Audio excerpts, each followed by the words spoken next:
আসসালামু আলাইকুম, hello future commando, welcome to Adobe Illustrator commando course. আশা করি সবাই ভালো আছেন। কমান্ডো কোর্সের সাথে আছে আমি আপনাদের মেন্টর জ্যাসন, আর আপনারা আছেন অল্পশিখি.com এর সাথে। তো কথা না বাড়িয়ে চলুন শুরু করে দিই আজকের ক্লাস, এবং অল্পশিখি.com এর সাথে অল্প করে রোজ শিখি।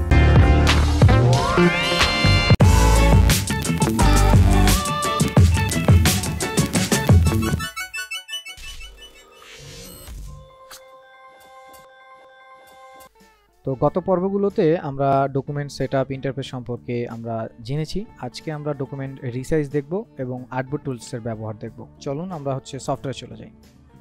আমরা এখন আর্টবোর্ড তৈরি করতে পারি, ডকুমেন্ট তৈরি করতে পারি। সো এই ডকুমেন্ট তৈরি করার পরে আসলে আমাদের অনেক সময় কাজ করার ক্ষেত্রে গিয়ে প্রয়োজন হয় ডকুমেন্টটাকে আবার রিসাইজ করা বা ডকুমেন্টটাকে একটু চেঞ্জ করা, ডকুমেন্টের ডাইমেনশন বাড়ানো, অথবা আরও একটা আর্টবোর্ড লাগতে পারে। তো সেই ক্ষেত্রে আমরা কি করি, অনেকেই যারা নতুন আছে এই প্রসেসটা হয়তো বা জানে না, অনেকেই জানে। তো সেক্ষেত্রে আমরা যেটা করি, আবার নতুন করে সেটআপ করে আবার কাজ করা শুরু করি। দরকার হবে না, আজকে আমরা দেখবো ডকুমেন্টটাকে কিভাবে আবার চেঞ্জ করা যায় বা আবার রিসাইজ করা যায়, এবং এর সাথে সাথে যদি আমাদের আরও 2-4টা আর্টবোর্ড দরকার হয়, সেই আর্টবোর্ডগুলো আমরা কিভাবে নিতে পারি এবং আর্টবোর্ড টুলসের কাজ কি সেটা আমরা আসলে জানার চেষ্টা করব।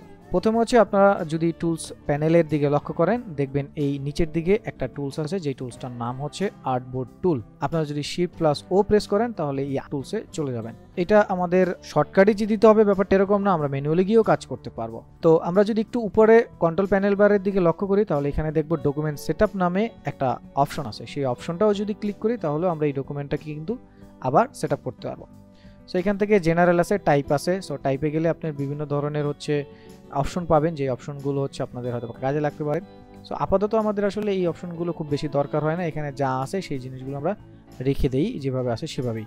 সো আমরা আসলে যেটা করি সেটা জেনারেল অপশনে যা আছে তাই নিয়ে আমরা একটু কাজ করার চেষ্টা করি। আপনার যদি মনে হয় আর্টবোর্ড সেটিংয়ের পরে আপনার ব্লিডের মান পরিবর্তন করতে হবে, তো সেক্ষেত্রে আপনি এখান থেকে ব্লিডের মানটা চেঞ্জ করে নিতে পারেন। সো আমি যদি এখানে 20 করে ওকে করে দিই, তাহলে লক্ষ্য করবেন আমার একটা এক্সট্রা লাল অংশ বা ব্লিড অংশ চলে আসছে। তো আমরা যদি আবার ডকুমেন্ট সেটআপে ক্লিক করি, তো এখান থেকে আমি 0 করে দিচ্ছি, 0 করে দিলাম। এই অংশগুলো নিয়ে আমরা কথা বলে নিছি অলরেডি। যারা এখন এই মুহূর্তে আমাদের সাথে জয়েন হলেন তারা পিছনের পর্বগুলো দেখে আসবেন, তাহলে আশা করি এই জিনিসগুলো ক্লিয়ার হয়ে যাবে।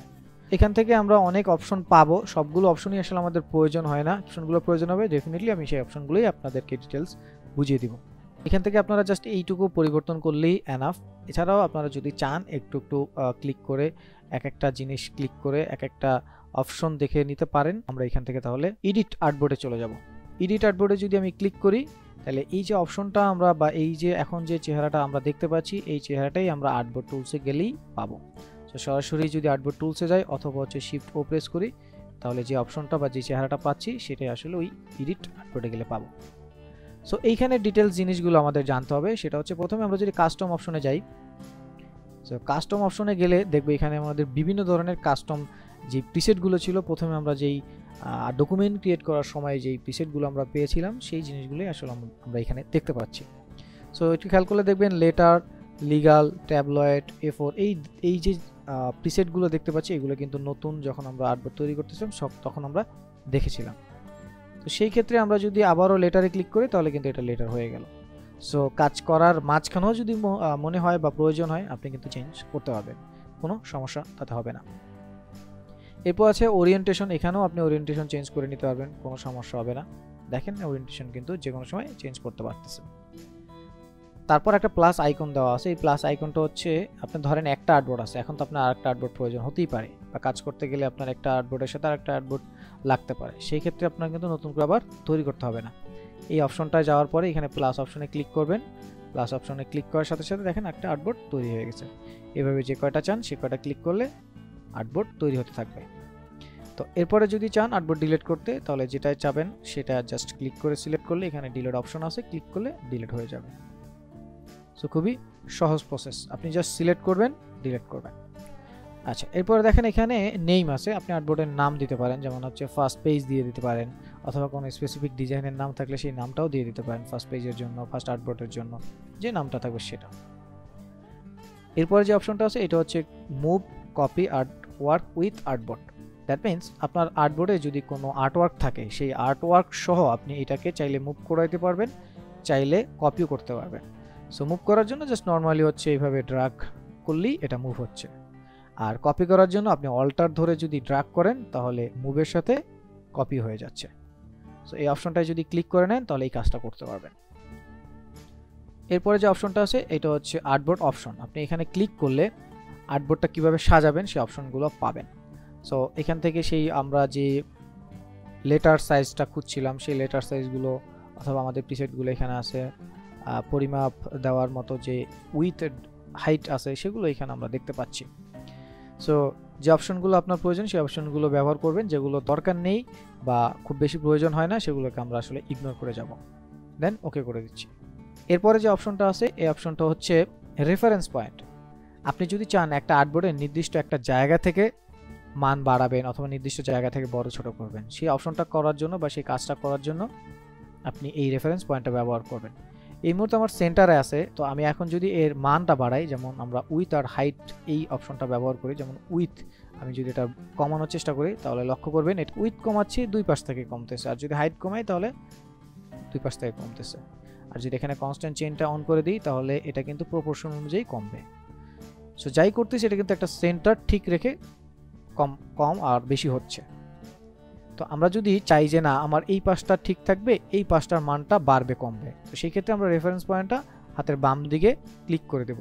সো ক্লিক করলে এখন যদি আমরা লক্ষ্য করি তাহলে দেখবেন এটা কিন্তু আমরা যে প্রপোর্শন চেইনটা উঠিয়ে নিই, সো প্রপোর্শন চেইনটাকে উঠিয়ে দিয়ে তাহলে আমরা যদি এখন কমানোর চেষ্টা করি তাহলে দেখেন আমার হাতের ডান থেকে কমতেছে। সো এবার যদি আমি উপরে রেফারেন্স পয়েন্টটা দিয়ে দিই তাহলে কিন্তু আমরা যদি কমানোর চেষ্টা করি, যেমন হাইট কমাবো, সো হাইটটা কিন্তু আমাদের উপরের পয়েন্টটা ঠিক রেখে নিচের পয়েন্টটা কমিয়ে দিচ্ছে। সো এখানে মাঝখানের পয়েন্ট যেগুলো আছে সেগুলোকে লক করলেই হবে, কর্নারের পয়েন্টগুলো দরকার হয় না। সো কর্নারের পয়েন্টটা উপরের পয়েন্টের মতোই কাজ করবে। সো আপনারা এখান থেকে রেফারেন্স পয়েন্টটা ইউজ করতে পারবেন আপনার আর্টবোর্ডকে আপনি নির্দিষ্ট মান দিয়ে চেঞ্জ করার জন্য। তো এখানে এক্স আর ওয়াই এক্সিস আছে।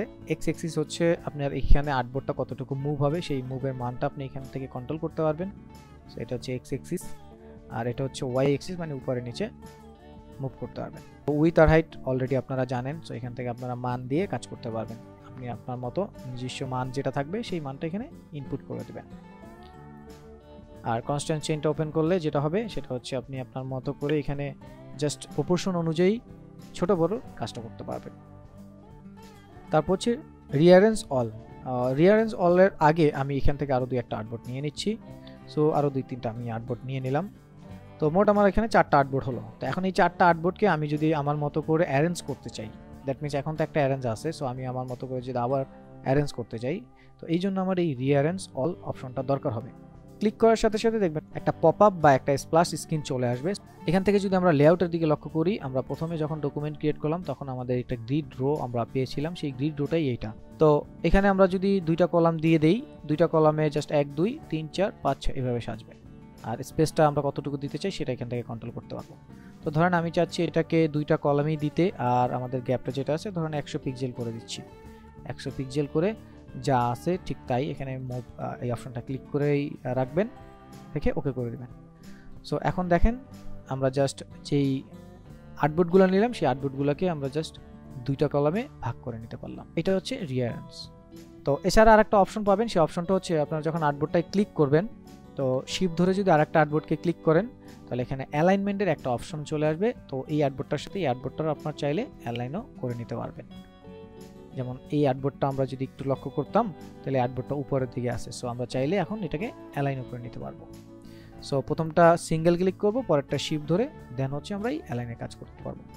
সো অ্যালাইনে আমাদের আরও অনেক পড়াশোনা আছে, আমরা আরও শিখবো।